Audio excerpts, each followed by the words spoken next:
안녕하세요. 비욘디와 대한내과학회가 함께하는 내 몸의 닥터. 오늘은 류마티스 내과 시간인데요. 저는 류마퍼스트 내과 의원 정경희 원장입니다.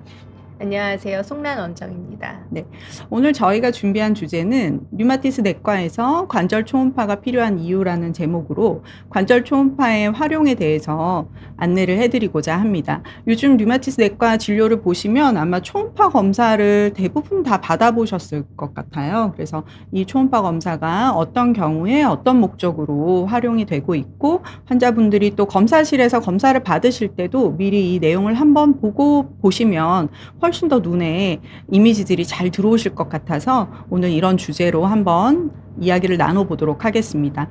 중간에 꼭 이 주제가 아니더라도 류마티스 내과에 질문들 있으시면 올려주시면 저희가 모아서 중간과 마지막에 질문에 대한 대답을 드릴 거고요.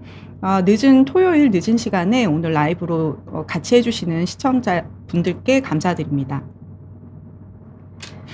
저희 이제 진료실에 오셨을 때 실제 이제 통증이 있어서 병원에 가시거나 할 때 이런 경험 꽤 많이 겪어보셨을 것 같아요. 나는 어디가 아파서, 관절이 아파서 병원을 갔는데 엑스레이를 찍어보니 엑스레이는 다 깨끗하다. 뼈는 이상도 없고 정상이다. 이런 얘기 많이 들어보셨을 건데, 그럼 이제 굉장히 좀 고민이 되는 거죠. 나는 이렇게 아픈데 엑스레이는 왜 깨끗한데 내가 아플까? 난 꾀병이 아닌데 왜 이렇게 아플까? 이렇게 고민하실 수가 있는데요.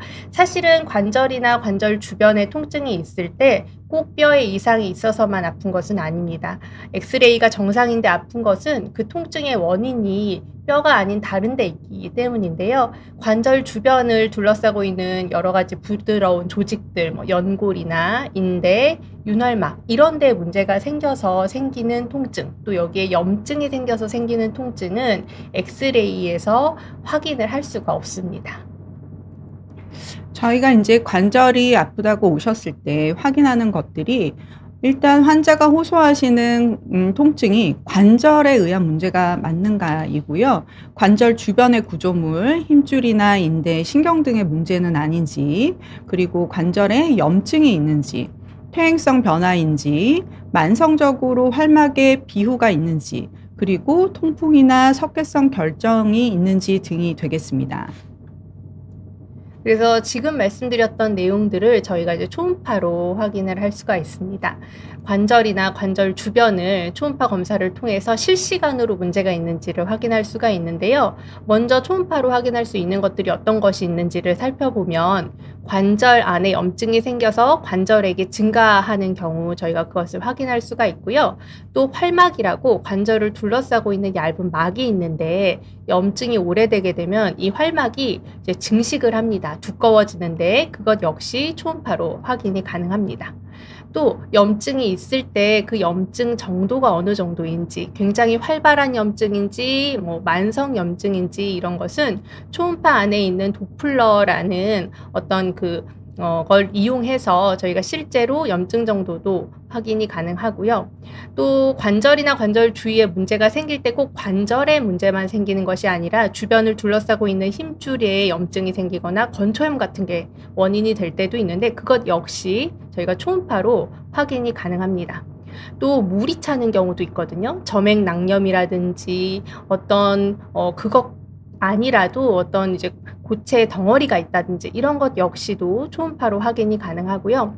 통풍 환자의 경우에는 통풍의 원인이 되는 요산 결정도 눈에 보이지 않는 경우에 또 엑스레이에서 보이지 않아도 초음파로는 확인이 가능합니다. 또 저희가 실제로 뼈의 변화는 엑스레이에서 확인이 가능한 것이긴 하지만 오히려 초음파가 엑스레이 변화가 있기 전에 더 먼저 골극이나 골밀랑 같이 퇴행성 관절염에서 뼈가 자라는 골극, 또 류마티스 관절염의 전형적인 어떤 뼈의 변화인 골밀랑 같은 것도 엑스레이보다 초음파가 오히려 더 먼저 그 변화를 관찰할 수가 있습니다. 이제 엑스레이도 찍고 초음파도 이제 필요시 같이 하게 되는 환자들의 케이스가 확실히 많기는 한데요.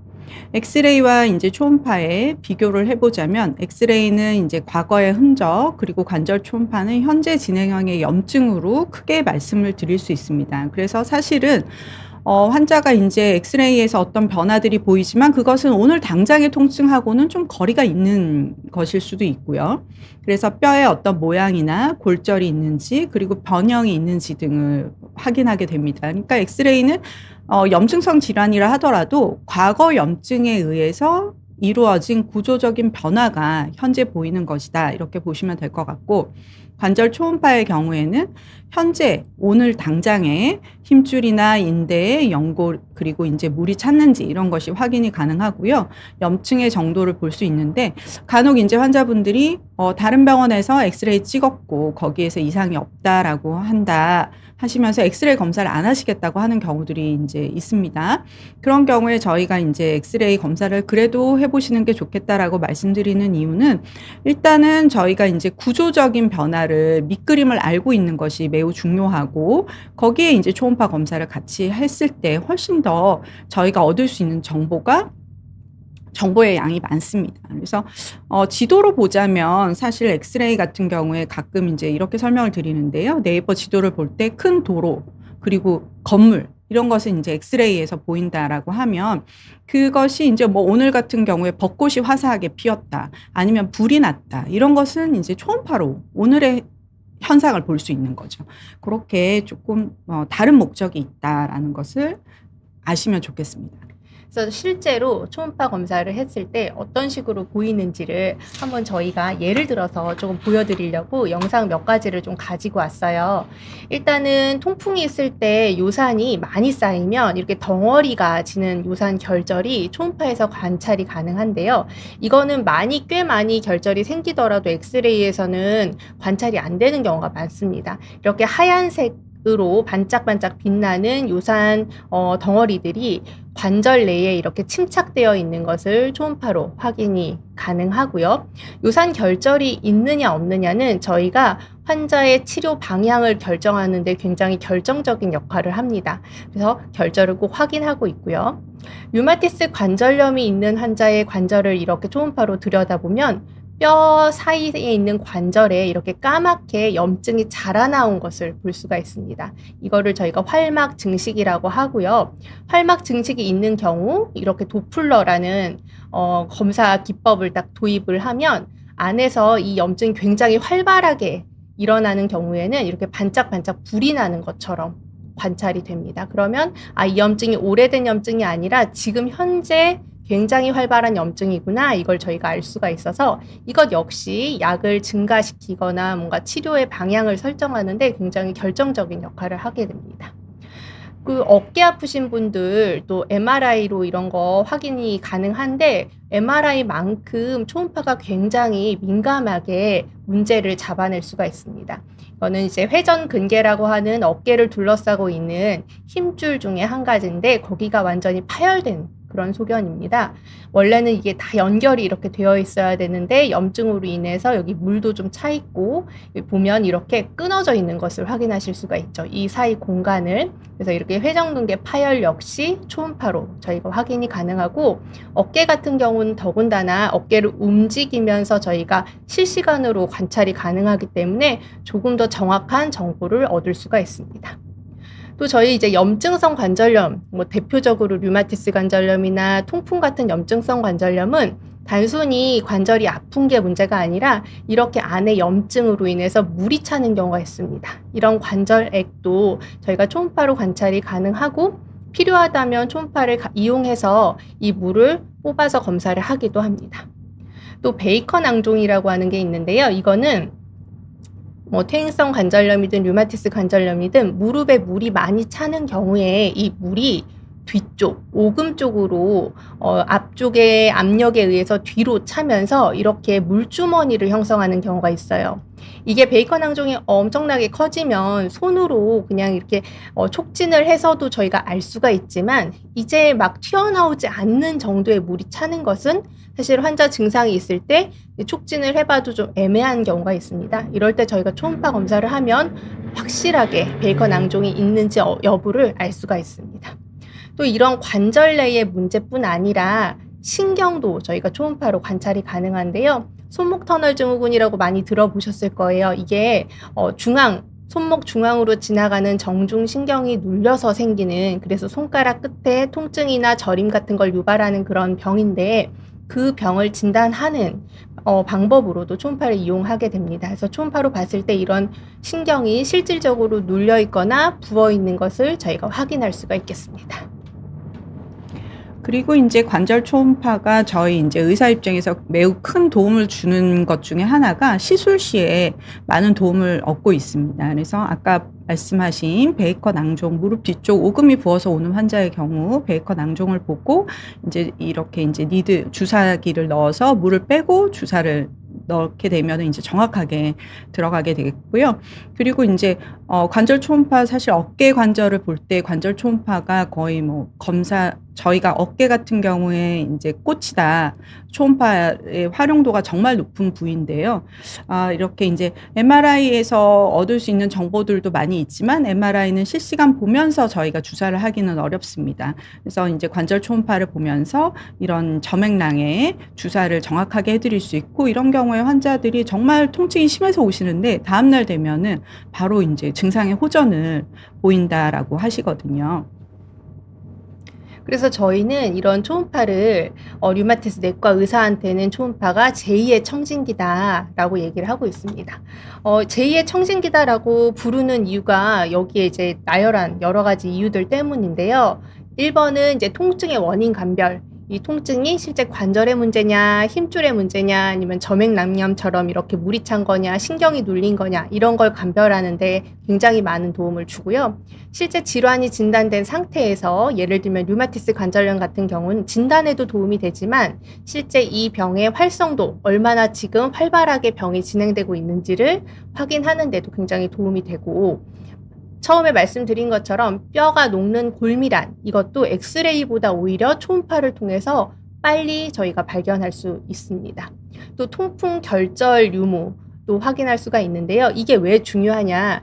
통풍 환자에서 결절이 있는 경우에는 저희가 이 요산을 떨어뜨리는 약을 쓸지 말지 결정하는데 가장 중요한 이유가 됩니다. 그래서 결절이 있는 분과 없는 분은 앞으로 치료 방향이 완전히 달라지게 되고요. 또 치료를 하는 경우에도 저희가 요산 수치를 얼마에 맞출 것인지도 이 결절 유무에 따라 달라집니다. 결절이 있는 분들은 조금 더 엄격하게 요산을 조절을 해야 되거든요. 그래서 그런 치료 방향을 결정하는데도 이제 이 초음파 검사가 굉장히 도움이 많이 됩니다.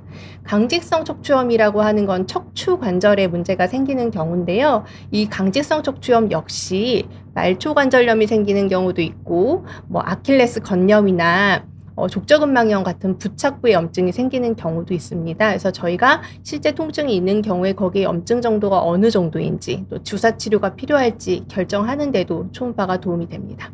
앞에는 다 관절에 대한 이제 근골격계 초음파 얘기였는데요. 조금 다르지만 또 저희가 중요하게 사용하는 질환이 있습니다. 바로 쇼그렌 증후군이라는 병인데요. 이 쇼그렌 증후군은 자가 항체가 침샘이나 눈물샘을 공격해서 눈마름, 입마름을 일으키는 그런 질환입니다. 그래서 실제 저희가 초음파를 이용해서 이 침샘의 염증이 어느 정도인지, 실제로 침범을 했는지, 침범했다면 어느 정도인지, 또 그 활성도는 어느 정도인지를 또 초음파를 통해서 알아서 진단과 치료 방향 설정, 그리고 치료에 대한 어떤 경과를 보는데도 이용을 하고 있습니다. 그래서 초음파 검사의 이제 장점을 말씀을 드리면, 일단은 방사선 노출이 없습니다. 그래서 이제 임산부에서도 안전하게 할 수 있는 검사고요. 조영제를 사용하지 않기 때문에 이제 신장 기능이 떨어진 환자에서도 초음파 검사가 매우 유용합니다. MRI보다는 이제 훨씬 저렴하고요. 물론 이제 류마티스 내과에서 관절 초음파가 비급여로 이제 적용이 되는 환자분들도 계십니다. 류마티스 질환으로 산정특례가 돼 있는 환자분들은 초음파 검사를 이제 급여로 받으실 수 있지만, 또 필요는 한데 급여 조건이 안 되는 환자에서 비급여 검사를 하게 되면 엑스레이보다는 이제 비용이 많기는 하지만 MRI에 비해서는 훨씬 저렴한 장점이 있습니다. 금기사항이 거의 없고, 아까 말씀드린 대로 임신 중에서도 이제 사용이 가능하고요. 그리고 이제 이게 굉장한 장점 중에 하나인데, 실시간 환자와 이제 통증 부위를 확인하면서 검사를 할 수 있습니다. 그래서 사실은 이제 초음파를 검사를 해서 이상 소견이 있으나 그것이 현재의 통증하고 통증의 직접적인 원인이 아닌 경우들이 있거든요. 그래서 이제 뭐 석회가 보인다고 해서 다 이게 지금 현재 염증을 일으킨 상태는 아닐 수 있기 때문에 엑스레이에서 석회가 보이지만 환자의 현재 문제는 석회와 건염이 아닌 다른 문제가 있을 수 있기 때문에 그런 것을 감별해내는 데는 초음파가 매우 강력한 장점이 있습니다. 그리고 이제 여러 관절을 한 번에 검사할 수 있습니다. 그래서 류마티스 관절염은 특히 다발성 관절염이기 때문에 환자가 이제 손목도 아프면서 무릎도 붓고 발목이 아프다라고 했을 때 사실 당일에 모든 관절을 다 볼 수가 있죠. 그렇지만 이제 MRI 같은 경우에 손목 검사를 하는 경우 그날 이제 저희가 발목을 볼 수 없고요. 그리고 이제 간혹 강직 척추염 환자 허리 MRI를 여러 군데서 많이 찍었다고 하시는데 이상을 못 찾았다라고 할 때 사실은 그 아래쪽 고관절 그 천장관절 쪽 MRI가 찍혀지지 않았기 때문이거든요. 그러니까 이런 것이 이제 MRI보다는 초음파의 검사에서 여러 관절을 한 번에 검사하는 장점이 있겠고, 통증의 원인 감별은 아까 말씀드린 여러 가지 부위를 감별해내는데 초음파가 도움이 됩니다. 그리고 치료 반응의 평가 같은 경우에는 이제 류마티스 관절염 환자에서 활성도가 높은 시기에는 아까 말씀드린 그런 파워 도플러 신호가 매우 강하게 보이고요. 치료가 어느 정도 되고 염증이 줄어들게 되면 그런 이제 도플러 신호가 없어진 것을 확인할 수 있습니다. 그리고 이제 조기에 염증을 확인 가능한 것도 특히 이제 류마티스 관절염의 아주 초기 환자에서 도움이 많이 되고요. 아까 보여드린 대로 주사 시술을 하는데 도움이 많이 되고 있습니다. 제가 중간에 질문을 한번 정리를 하긴 할 건데, 아까 말씀하신 그 주사는 어떤 주사인가요? 하고 그 방금 초음파하면서 설명하신 주사, 스테로이드 주사가 아닌가요? 하는 이 질문 두 가지는요, 대부분 저희가 이제 베이커 낭종이라든지 어깨에 버자이티스라고 해서 이제 염증이 있는 경우에는 대부분 트리암시놀론이라고 하는 스테로이드 주사를 씁니다. 이제 환자분들이 스테로이드 주사에 대해서 매우 이제 걱정을 많이 하시고 부작용 우려를 많이 하시는데요. 사실은 이제 스테로이드는 매우 잘 쓸 경우에는 명약입니다. 사실 스테로이드를 간혹 스테로이드를 전혀 쓰지 않는다 이런 광고나 이런 것을 가끔 이제 저도 보는데, 사실 스테로이드는 잘 쓸 줄 아는 게 매우 중요하고요.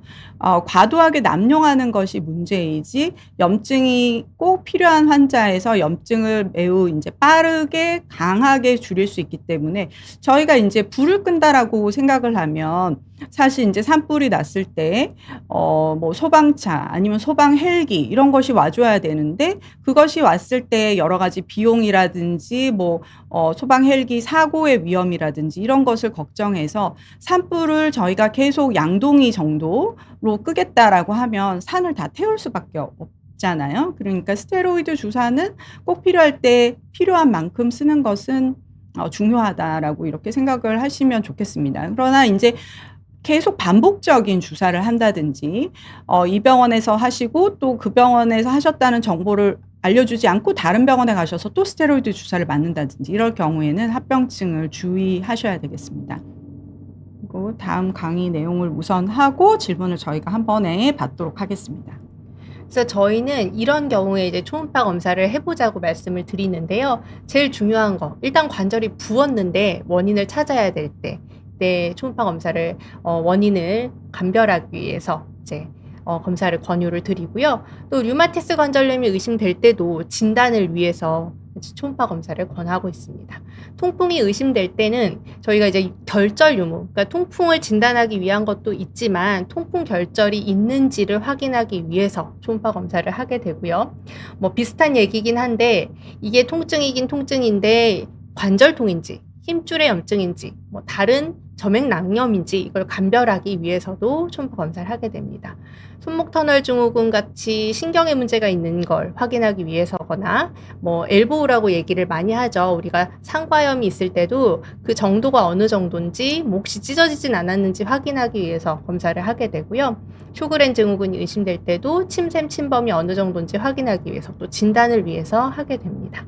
관절 주사가 필요할 때는 이 초음파를 이제 해서 실제로 정확하게 주사하는 것뿐 아니라 이제 주사하는 주위에 신경이라든지 혈관을 다치지 않고 안전하게 주사를 하기 위해서도 초음파 검사를 하게 되고요. 또 저희가 실제로 진단을 이미 하고 치료를 하고 있는 중에 중간에 치료 반응이 어떤지를 확인하기 위해서도 초음파 검사를 권하고 있습니다. 저희가 이제 실제 사례들을 보여드리면서 말씀을 드릴 텐데 그 전에 이제 들어온 질문을 먼저 한번 말씀드리겠습니다. 꺼벙123님께서 통풍 결절이 보이면 어떤 조치를 하는지 궁금합니다라고 하셨는데 이제 저희가 준비한 뒤쪽 증례에 나오긴 합니다만 초음파에서 통풍 결절이 보이는 경우에는 이제 간혹은 여러 번의 발작을 거친 후에 결절이 확인되는 환자도 있지만 일부 첫 발작이라고 오셨는데 결절이 이미 보이는 경우들도 있습니다. 그런 경우에는 당연히 급성 발작을 해결한 이후에는 요산 강화제를 사용해서 통풍 결절의 사이즈를 줄이는 노력을 하게 됩니다. 그리고 다음 건강하게 건강님이 질문을 주셨는데 정형외과에서 이제 통풍 진단을 받고 8개월 동안 이제 요산을 떨어뜨리는 약을 드시고 있는데 그래도 갑자기 발작이 와서 치료받은 적도 있고 또 옥신옥신한 통증도 자주 느끼고 있다. 요산 수치가 잘 조절되는데도 계속 그러는 이유를 질문을 주셨는데요. 일단은 통풍이라는 병의 특성상 요산이 갑자기 정상화되면서 떨어지는 동안에도 오히려 요산 수치가 급격하게 변하는 그 상황으로 이런 발작이 유발이 될 수가 있습니다. 그래서 초기 요산 조절제를 시작하는 초기에 원래 잘 이런 발작을 좀 경험을 하는 경우들이 왕왕 있습니다. 또한 요산이 잘 조절이 되고 있다 하더라도 예를 들어 요산이 갑자기 오를 수 있는 상황, 또 이제 과음을 하셨다든지 과식을 하셨다든지 과한 운동을 하셨다든지 아니면 굉장히 땀을 많이 흘리셨다든지 이렇게 요산 수치가 급격하게 변화할 수 있는 상황에 노출이 되면 또 발작이 일어날 수가 있고요. 가끔 이제 계속 욱신거리는 것은 혹시 가지고 계신 그 통증이 왔었던 오른쪽 엄지발가락에 요산 덩어리가 이미 존재하는 경우에는 걔네들이 이제 요산이 조절되는 동안 좀 녹거든요. 그러면서 약간의 이상 반응을 좀 일으켜서 증상을 좀 일으키는 경우가 있습니다. 그래서 이런 여러 가지 상황을 좀 고려해 볼 수 있을 것 같습니다. 네. 다음 류마티스 인자가 20 가까이 나온다고 하셨고요. 메이하하님께서 부모님도 그렇게 나오신다. 보통 이제 요즘 건강검진에서 류마티스 인자를 포함해서 해주는 센터들이 늘어나면서 이제 저희한테 많이 찾아들 오시거든요. 류마티스 인자는 이제 보통 이제 기준이 14 내지는 15 정도를 범위까지가 이제 정상으로 보고 있고 20 정도면은 양성이긴 하나 사실은 강한 양성은 아닙니다. 그리고 류마티스 인자가 류마티스 진단의 진단율이 100%인 검사가 아니거든요. 그래서 이제 20 정도가 나오는데 증상이 전혀 없다라고 한다면 사실 이것은 그냥 정상인에서도 한 5% 정도는 나올 수 있고 65세 이상의 그 연세 드신 분들은 사실 뭐 많게는 한 20%에서도 류마티스 인자가 나온다라고 하기 때문에 증상이 없으시다고 하면 뭐 크게 걱정은 안 하셔도 될 것 같습니다. 그런데 만약에 관절에 통증이 생겼다라고 하시면 류마티스 내과에 오셔서 사실 류마티스 인자 외에 다른 류마티스 관절염을 진단하는 데 필요한 항CCP 항체라든지 그리고 염증을 보는 뭐 ESR, CRP와 같은 툴을 검사를 하셔야 되겠고 그리고 이제 중요한 것은 사실 이제 류마티스 내과 의사의 진찰 소견이 되겠습니다. 그리고 오늘 이제 저희가 말씀드리는 관절 초음파에서 조기 류마티스 소견이 있는지 등을 종합해서 사실 진단이 되는 것이기 때문에요. 메이하나님께서 이제 류마티스 인자가 20이신데 증상이 전혀 없다. 그리고 매년 검진에서 20 정도인 것은 그냥 비슷하게 계속 유지된다라고 하시면 지켜보셔도 될 것 같습니다. 네, 다음 질문은 하얀 미소님이 주셨는데 루푸스 질환을 가지고 있고 면역 억제제를 복용하고 있는데 무릎 통증이 지속되고 근데 MRI에서는 이상이 없다고 해주셨습니다. MRI 상으로 이상이 없다라는 건 이제 구조적인 문제가 없다는 얘기일 거고, 염증도 MRI에서는 확인이 되기 때문에 염증 자체가 크지는 않다라는 의미인 것 같아요. 근데 사실은 이제 관절의 통증의 원인이 굉장히 다양하거든요. 꼭 염증이나 구조적인 이상이 없이도 통증이 지속될 수 있어서 사실은 통증의 원인이 뭔지를 먼저 따져보는 것이 먼저일 것 같고요. 면역 억제제 외에 통증 조절하는 약제를 좀 사용을 한다든지, 원인에 따라서 뭐 예를 들면은 이게 뭐 다른 물리적인 원인이라면 그런 위험 요소를 좀 제거하는 거라든지, 운동이라든지 이런 복합적인 이제 접근이 좀 필요할 것 같습니다. 사실 MRI에서 이상이 없다라고 하시면은 루푸스 환자 무릎 아프다고 할 때 저희가 이제 류마티스 전문의 입장에서 제일 걱정하는 것이 이제 골괴사인데, 골괴사는 없다는 얘기이기 때문에 약간 안심은 할 수 있습니다. 그리고 여자 환자분이시라고 한다면 사실 근육의 감소라든지 관절 주변 조직의 어떤 상태도 감안을 해야 될 것 같습니다. 그리고 켄 CPA님께서 어깨 통증이 류마티스인지 일반 통증인지 알기 어려운 상태에서 어느 과를 방문하는 게 제일 현명한 방법일까요? 라고 하셨는데, 사실 류마티스 내과가 근처에 있다면 저라면 류마티스 내과로 가시라고 하겠습니다. 왜냐하면 저희가 이제 한국이 류마티스 전문의를 만나는 것이 일반 의원을 가시는 것과 다른 뭐 소견서가 필요하다든지 이렇지 않기 때문에 전문의를 보시는 것이 수월하다면 류마티스 내과에 오셔서 어깨 통증만 있으신 상태인지 아니면 다른 관절, 전신 염증 질환, 특히 이제 자가 면역 질환을 의심할 만한 소견이 있는지 이것을 환자분이 사실 캐치하기는 어렵기 때문에 류마티스 내과를 오시는 게 낫겠고요. 그런데 이제 주변에 류마티스 내과가 없다, 접근이 너무 어렵다라고 한다면 사실 통증을 방치하시기보다는 정형외과나 통증의학과 선생님과 의논을 먼저 해보시고, 선생님들께서 이것은 류마티스 진료를 보는 게 좋겠다라고 하시면 그때 오셔도 괜찮지 싶습니다. 엔젤님까지 질문을 받을까요? 그럴까요? 눈에 포도막염이 자주 생겨서 자가면역 질환 검사를 해보라는데 이런 경우는 무슨 과 가서 검사를 하나요? 안과에서 포도막염이라고 진단을 받으셨으면 류마티스 내과로 오셔서 이제 원인 질환을 확인을 하셔야 됩니다.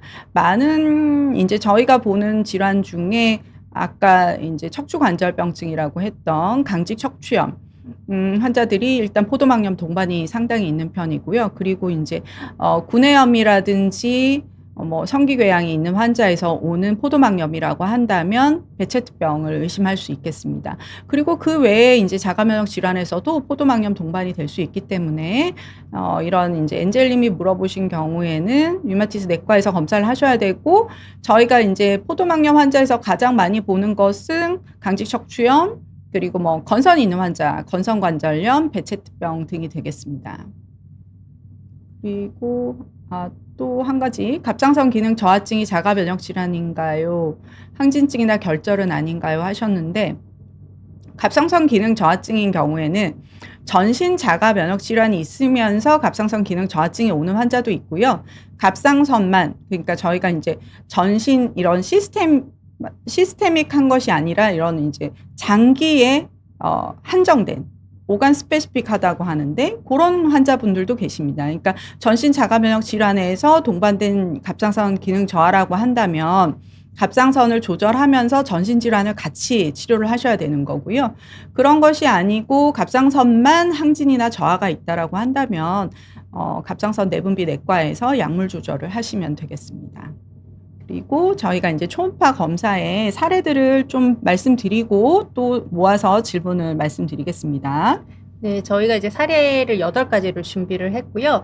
어떤 식으로 초음파 검사를 하는지, 어떤 상황에서 하는지 이런 것들을 좀 예를 보여드리기 위해서 준비를 한 케이스들입니다. 첫 번째 증례는 50세 남자분이시고 양쪽 발 뒤꿈치가 아파서 오신 분입니다.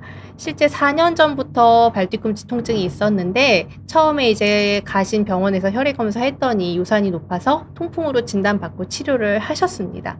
요산 조절제를 좀 썼었는데 때도 계속 재발을 하고 그래서 약은 최근에는 이제 중단하고 안 드시고 있는 중이었고 발 뒤꿈치는 양쪽이 번갈아 가면서 아프다고 하신 상태였어요.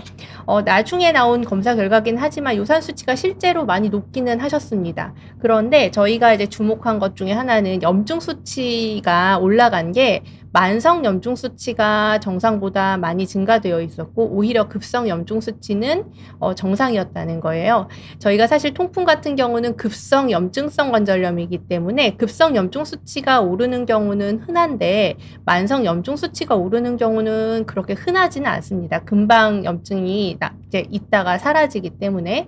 그래서 사실은 남성분이 이렇게 발 뒤꿈치가 아플 때 저희가 부착부 염증이라 그래서 척추관절병, 아까 강직성 척추염이라고 부르는 그런 척추관절병 때 잘 동반되는 게 있다 보니 확인을 위해서 초음파 검사를 했습니다.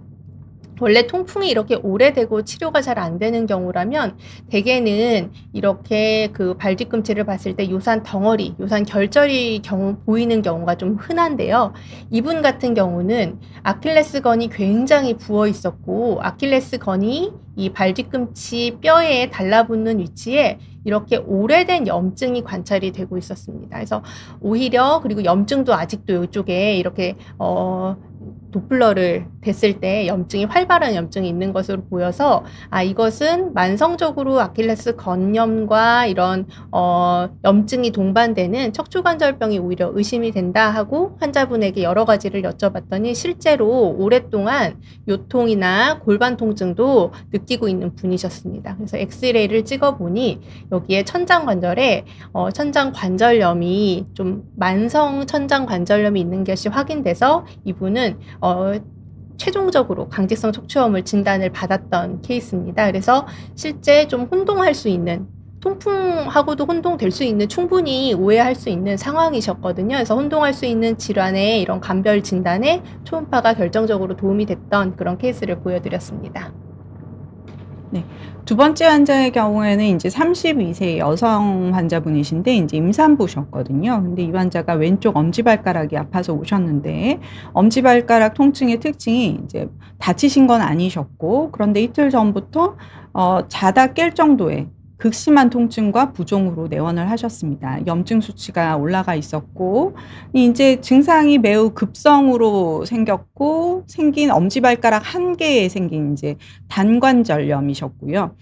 증상의 특징이 매우 이제 통풍에 가까운 상황이었는데 여자 환자분이시고 임산부시기 때문에 이런 경우에 이제 초음파가 매우 도움이 되는데요. 요산 수치가 낮았지만 초음파를 봤을 때 결절이 확인이 되는 환자여서 이제 가성 통풍으로 진단을 하고 스테로이드를 쓰면서 증상은 이제 호전이 되었던 환자입니다. 임산부에서 사실 저희가 엑스레이도 찍을 수 없고 하기 때문에 초음파가 매우 유용하고 이렇게 이제 다치지도 않은 환자에서 갑자기 생긴 극심한 통증의 원인을 감별하는데 초음파가 도움이 되겠습니다. 네, 다음 케이스는 또 남자분이셨어요. 전형적인 오른쪽 엄지발가락 여기 발 허리 관절에 부종과 통증이 있어서 오셨던 분이었고 진통소염제를 드셔도 좋아지지 않아서 오셨던 일주일 정도 된 염증이었기 때문에 발 전체적으로 부어있는 경우였습니다. 이분은 이런 종류의 통증은 처음 경험해 보셨다고 했어요. 그래서 초음파를 봤더니 그 발 허리 관절에 이렇게 까맣게 활막염, 그 염증이 심한 것을 확인할 수가 있었었고요. 발 등도 많이 부어 있었던 것을 확인할 수가 있었습니다. 그런데 이분 다시 발허리 관절을 초음파로 다시 한번 이렇게 자세히 보니 요산 결절이 이미 형성되어 있는 경우였어요. 그래서 이분은 이제 나중에 진단은 만성 결절성 통풍이었는데 실제 저희가 이제 진료를 보다 보면 처음 아팠다고 하고 오시는데도 이미 만성인 경우가 이렇게 있습니다. 이걸 구분할 수 있는 방법은 정말 초음파 검사밖에 없는 것 같습니다.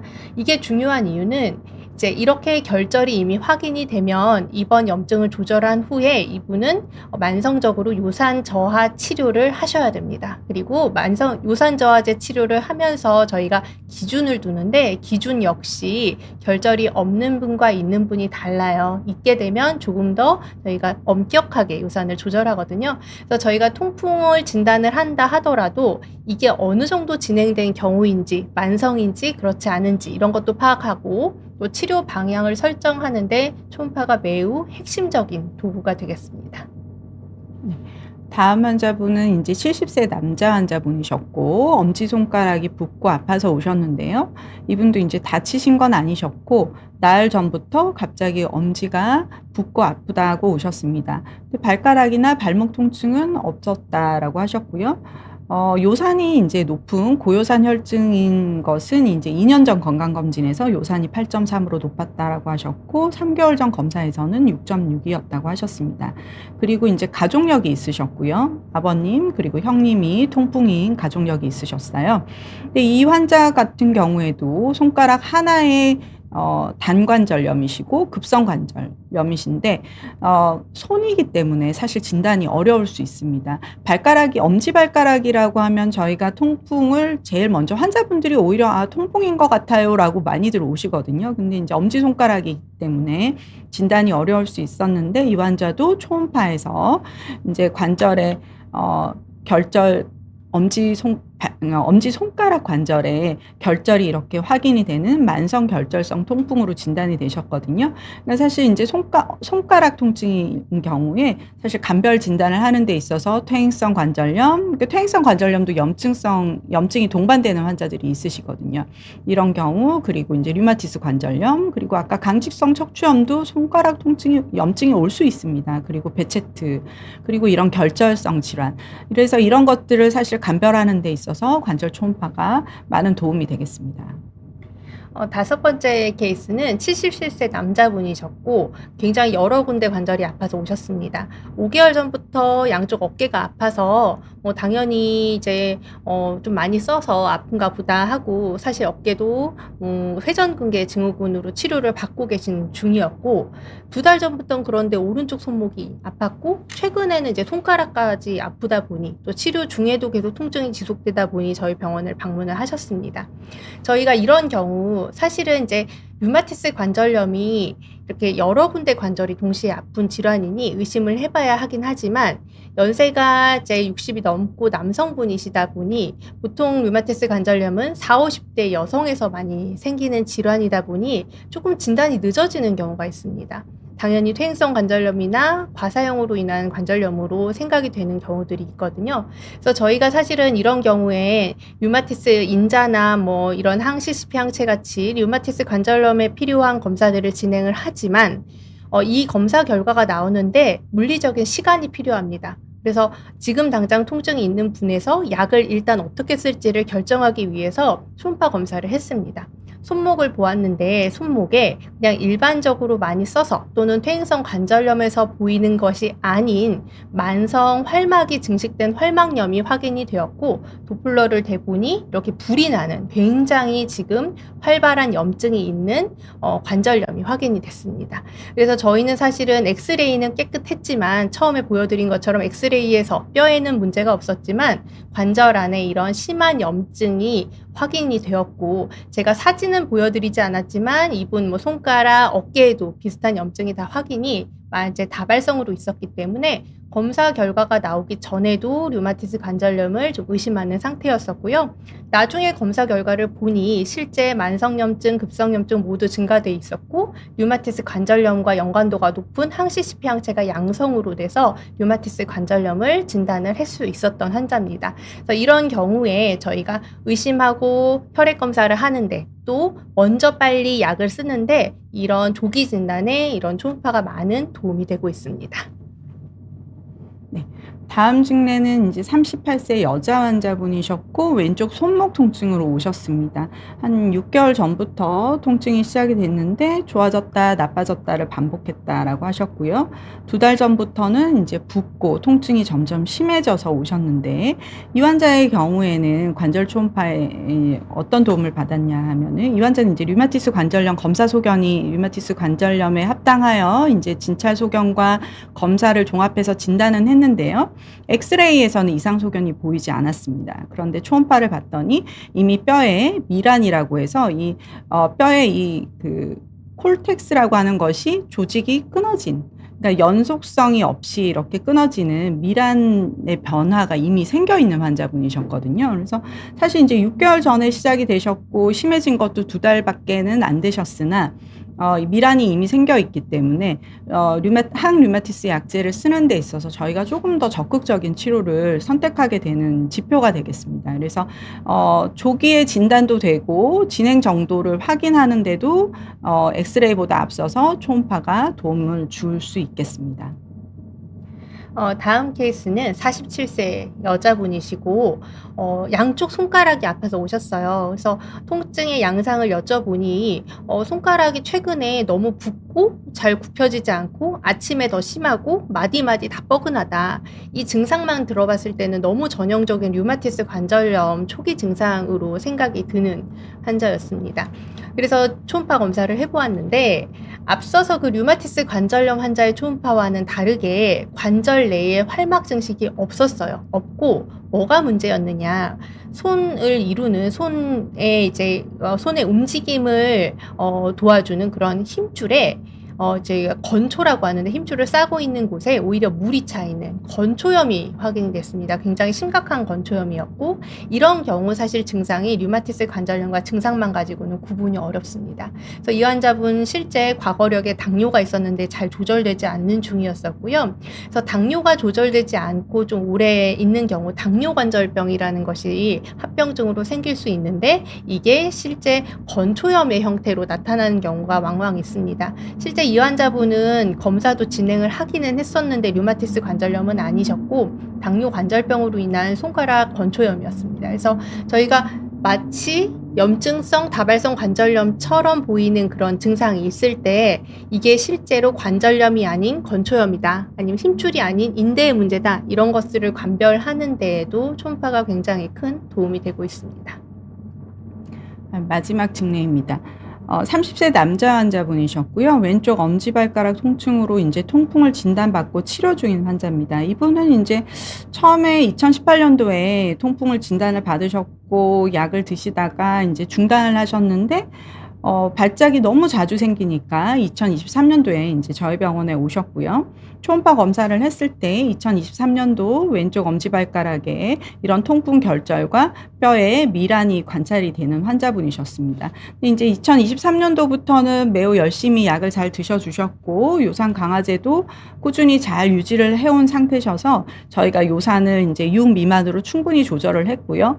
이 환자는 이제 한 거의 4점대의 요산 혈중 농도를 유지를 하던 중에 제가 이제 3년 정도 지나서 약을 더 줄일 것이냐를 결정하기 위해서 초음파를 다시 검사를 했습니다. 그랬을 때 예전에 보였던 이 결절이 많이 줄어들어 있는 소견을 관찰할 수 있었습니다. 그래서 이제 결절이 이렇게 거의 없어지다시피 하는 경우에 조금 더 약을 더 적극적으로 줄일 수 있습니다. 그래서 진단에도 도움이 되지만 통풍의 경과를 확인하고 결절 유무라든지 사이즈 변화 등을 확인하는 데도 초음파가 많은 도움을 주고 있습니다.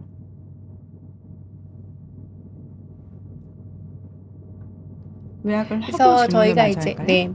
그래서 저희가 오늘 준비한 내용을 조금 요약을 해드리면 류마티스 내과에서 관절 초음파 검사를 저희가 적극적으로 사실은 하고 있는데 그 해야 되는 이유를 얘기를 드리면, 저희가 도움을 받고 있는 거를 얘기를 드리면, 일단은 조기 진단에 초음파가 굉장히 큰 역할을 하고 있고요. 조기 진단을 함으로써 저희가 빨리 치료에 들어갈 수 있고 또 그럼으로써 예후를 개선하는 데도 도움을 받고 있습니다. 두 번째는 진단이 된 이후에도 이 질환에 얼마나 활발하게 지금 염증이 있는지를 확인하는 질병 활성도를 평가해서 약을 줄이거나 늘리는 데도 이용을 하고 있고요. 또 주사를 놔야 되는 경우에도 말씀드린 것처럼 정확하게 그 병변에 주사를 놓을 수가 있고, 또 주변에 있는 신경이나 뭐 어떤 혈관을 피해서 안전하게 주사를 놓는 데도 도움을 받고 있습니다. 비슷한 증상을 가지고 있는 그런 질환들을 감별하는 데도 큰 도움이 되고요. 그래서 저희가 또 이 검사를 할 때 환자분과 함께 이 화면을 보면서 실시간으로 또 이렇게 검사를 하고 설명을 드리기 때문에 환자분도 내가 아픈 원인이 저거구나를 직접 보실 수가 있고, 그렇기 때문에 질병에 대한 이해도도 증가됨으로써 저희 치료를 하는데 많이 적극적으로 따라주시는 그런 장점도 있습니다. 그래서 이런 것들을 위해서 저희가 사실은 관절 초음파를 적극적으로 이용을 하고 있고 권해드리고 있습니다. 네. 저희가 이제 오늘 준비한 내용은 여기까지였고요. 그래서 이제 류마티스 내과를 다니시던 환자분들은 관절 초음파 검사가 좀 익숙하실 텐데, 처음 오시는 환자분들의 경우에 초음파가 특히 또 비급여 검사로 이렇게 적용이 될 때, 이건 안 하고 싶다 하시는 경우들도 간혹 있습니다. 그럴 때 이런 목적들로 검사가 이루어진다는 것을 아시면 이 검사의 좀 필요성에 대해서 이해를 해 주실 수 있지 않을까 싶습니다. 그리고 지금 질문들이 좀 많이 들어와서 오늘 강의는 여기까지 하고 질문들을 좀 답을 해드리겠습니다. 아까 엔젤님께서 류마티스 내과에 가서 자가면역 검사를 하셨고 문제가 없다고 들으셨으면 포도막염은 안과에서 치료를 지속하시면 되겠습니다. 안과 원장님께서 류마티스 내과를 가셔서 포도막염으로 치료를 계속 하고 있는데도 조절이 잘 안 되는 경우 안과에서 류마티스 내과 진료를 좀 받고 오라고 하시는 경우들이 있습니다. 그래서 베체트나 강직 척추염으로 꼭 확인이 되지 않더라도 전신 염증이 조절이 안 되거나 안과적인 치료에도 포도막염 조절이 잘 안 되는 경우에는 이제 다른 원인을 또 찾기도 하고 저희가 전신적으로 면역 억제제를 처방하기도 하고 그렇게 치료를 합니다. 눈이 건조증이 심한 것은 안구 건조가 되겠고요. 그것이 다 자가면역 질환은 아닙니다. 근데 자가면역 질환이 있는 환자들에서 눈이 건조한 환자들이 많기는 많습니다. 그런 경우에는 베체트라기보다는 이제 쇼그렌 증후군이라고 해서 침샘이나 이제 눈물샘의 기능이 떨어지는 환자들이 쇼그렌 증후군이 이제 자가면역 질환에서 동반돼서 2차성으로 오는 환자들이 많기 때문에 그런 경우에 눈이 건조하실 수 있겠습니다. 또 조금 첨언을 하면 포도막염이 자주 재발했다고 하시면 그 자체가 눈의 건조함을 유발을 할 수도 있을 것 같습니다. 카토퍼님 질문 한번 보면 30대 남자분이시고 통풍으로 지금 유리논이라는 약을 복용하고 계시고 그래서 통풍 수치도 안정적이라고 말씀을 해주셨고 이제 통증도 없다고 말씀해 주셨는데요. 사실은 이제 통풍이라는 병이 매일 요산이라는 게 새롭게 만들어지고 매일 조절이 되는 그런 병입니다. 그래서 이게 사실은 약을 드시는 동안에는 너무 조절이 잘 되고 요산 수치도 정상이겠지만 약을 안 드시면은 사실 한 5, 6일만 안 드셔도 도로 다 올라가거든요. 그래서 대개의 경우에는 요산 약을 끊지 못하고 계속 유지해야 되는 경우가 대부분입니다. 물론 원인에 따라 뭐 예를 들어 내가 몸무게가 굉장히 많이 나갔고 원인 자체가 요산이 많이 만들어지는 상황이었고 내가 몸무게를 정말 많이 빼서 그걸 조절을 다 하는 경우 좀 드물게 그런 경우에는 약을 끊을 수 있는 경우도 있기는 한데요. 대개는 요산 배출 시스템에 문제가 있는 경우가 동반되기 때문에 약을 끊고도 요산 수치가 유지되기는 굉장히 어렵습니다. 그래서 대개는 계속 유지를 하시는 것이 통증도 예방하고 합병증도 예방할 수 있는 방법이 될 것 같습니다. 네. 다음 엔젤님께서 류마티스 관절염이 가족력과 관련이 높냐라고 물어보셨는데요. 유전 질환은 아니지만 유전적인 요인이 관여를 하는 것은 맞습니다. 그래서 이제 가족력이 있는 경우에 저희가 이제 진단을 할 때 항상 가족력을 확인을 하게 되고요. 언니분께서 40대에 진단을 받으셨는데 환자분이 59세신데 걱정을 하셔야 하냐. 사실 이제 증상이 없는 환자에서 이것이 가족력이 있다고 해서 류마티스에 미리 와서 검사를 해야 되냐 이런 걸 물어보시는데요. 저희가 증상이 없는데 와서 인자를 꼭 미리 확인하시도록 하진 않습니다. 근데 이제 어떤 조조강직이라든지 다발성 관절염이 생길 경우에는 퇴행성인지 류마티스인지 확인을 하기 위해서 병원에 오시는 것이 좋겠습니다. 네, 고즈아님이 강직성 척추염 환우분이시고 약 드시고 있고 근데 어깨가 아파서 이제 정형외과를 가셨다. 주된 질문은 스테로이드 약을 먹는 거와 스테로이드 주사를 맞는 거에 대해서 어느 게 더 낫겠냐라는 의미신 것 같아요. 이제 주사에 대한 거부감이 있어서 약으로 복용했는데 정형외과 선생님도 류마티스 내과 선생님도 차라리 주사를 맞으라고 하셨다라고 했는데요. 그 이유는 사실은 약을 드시는 것은 용량이 적더라도 장기간 이제 지속되게 되면 전신 부작용이 있을 수가 있습니다. 전신으로 작용을 하기 때문에. 그런데 주사는 오히려 로컬 이펙트가, 그러니까 그곳에 직접적으로 주사를 놓는 거기 때문에 전신에 대한 부작용이 오히려 적습니다. 그래서 주사에 대한 거부감이 이제 그 찔리는 거에 대한, 아니면 주사 바늘에 대한 거부감이 아니라 이 부작용이나 이런 거에 대한 거부감이라면 오히려 그냥 약으로 드시는 것보다는 전신 부작용은 주사가 더 적다. 그래서 그런 거부감을 조금 없애고 주사를 맞는 게 효과도 더 빠르고 또 부작용도 오히려 더 없다라고 말씀을 드리고 싶어요. 그리고 이제 CRP라는 염증 수치가 0.6 정도라고 하셨는데, 강직 척추 환자들은 사실 CRP가 잘 안 올라가는 환자들이 있고, 간혹 이제 좀 그 말초형 타입이라고 해서 말초 관절에 염증이 있는 환자에선 CRP가 높은 경우들이 있는데요. 그런 환자들은 사실 전신 스테로이드에 반응이 좋습니다. 그런데 지금 CRP가 0.6으로 많이 높지도 않으시고 딱 어깨만 아프다고 하시면 사실 국소 주사를 하시는 것이 훨씬 아마 치료 반응도 좋으실 걸로 예상이 됩니다. 네, 그리고 오영도님, 손목에 툭 튀어나온 뼈 부분이 콕 찌르는 것처럼 아픈 경우, 이제 이런 경우는 오히려 퇴행성 변화가 더 많을 때가 많아요. 저희가 이것도 역시나 이제 초음파로 좀 볼 필요가 있기는 한데요. 툭 튀어나온 부분이 아픈 경우는 대개는 그쪽에 닿는 이제 인대가 닿는 위치에 통증이 있는 경우가 많고, 힘줄 염증이 있는 경우도 있고, 그래서 오히려 류마티스 관절염은 손목 자체가 좀 부어오를 때가 많아서요. 지금 말씀하시는 통증은 류마티스 관절염 쪽보다는 퇴행성 변화 쪽이 더 가깝지 않을까라는 생각이 좀 듭니다. 깜시차님께서 52세 여성분이신데요. 30대 후반부터 이제 방아쇠 수지가 있으셨고, 그런데 이제 다른 손가락들도 통증이 시작되셨다. 그리고 이제 갱년기 폐경이 오시는 것 같다.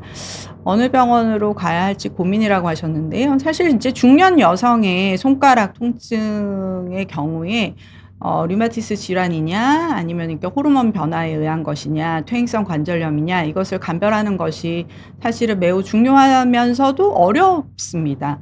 어려운데, 환자분께서 이제 30대 후반에 방아쇠 수지라는 병을 진단을 받으셨는데, 그것이 이제 어떤 반복적인 작업을 하시는 분이라서 방아쇠 수지가 충분히 올만한 환자였는지, 아니면 그렇지 않은데도 방아쇠 수지가 30대에 이미 생기셨다, 이런 경우에는 사실 자가면역 질환을 한번 의심을 해볼 만은 할 것 같습니다. 그래서 어느 병원으로 가야 할지 고민이라고 하셨는데, 뭐 이런 깜시차님 같은 경우에는 뭐 당연히 류마티스 내과 진료를 받아보시는 것을 추천드립니다. 네. 꺼벙님께서 조심해야 할 음식, 정제, 밀가루, 설탕, 붉은 고기 조심하면 도움이 많이 되나요? 일단은 통풍 환자분들 같은 경우는 저런 음식들이 요산을 많이 올리기 때문에 좋진 않습니다. 저희가 꼭 정제된 밀가루뿐 아니라 정제 탄수화물이라고 하는데, 흰 쌀밥, 밀가루 음식, 뭐 이런 것들 좀 요산을 많이 올린다고 보고, 설탕뿐 아니라 이제 과당, 액상 과당도 많이 올립니다. 붉은 고기도 아예 안 드실 수는 없지만 줄이시는 게 좋긴 하고요. 실제로 이런 음식들이 통풍뿐 아니라 염증 자체를 또 많이 올린다라고 돼 있기 때문에 류마티스 관절염이나 강제성 척추염처럼 만성 염증 질환이 있는 분들도 좀 줄이시는 것이 염증을 조절하는 데 도움이 될 것 같습니다. 네. 오늘 토요일 늦은 시간에 많은 질문으로 참여해 주셔서 여러분들께 감사드립니다. 저희가 이제 다음번 강의 때도 또 환자분들이 진료실에서 많이 해주시는 질문들을 모아서 좋은 강의를 준비하도록 하겠습니다. 감사합니다. 감사합니다.